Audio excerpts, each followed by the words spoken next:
Today we are going to discuss about the principle of superposition of waves.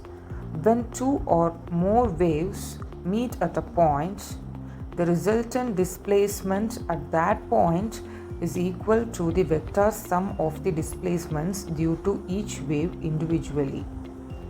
So if two waves have displacements y1 x t and y2 x t at a point, the total displacement is given by adding these two displacements. It's a vector sum.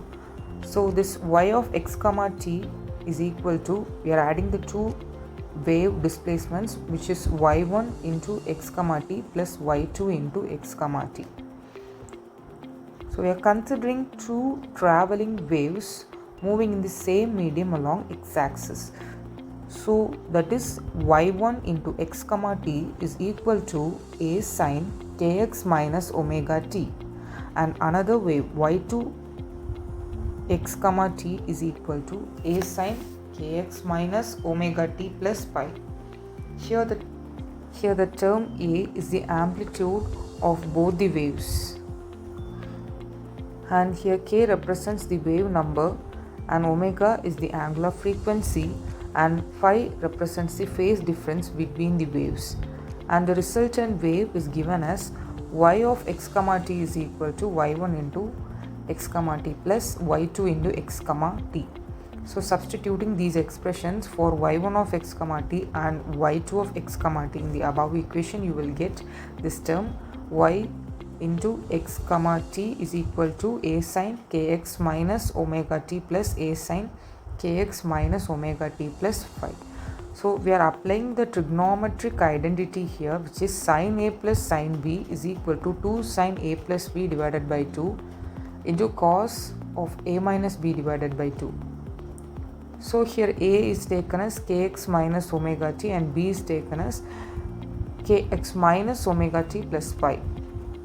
So we are substituting these terms and we are applying the trigonometric identity. You will get this term y of x t is equal to 2 into a sine kx minus omega t plus kx minus omega t plus phi divided by 2 into cos of kx minus omega t minus kx minus omega t plus phi divided by 2.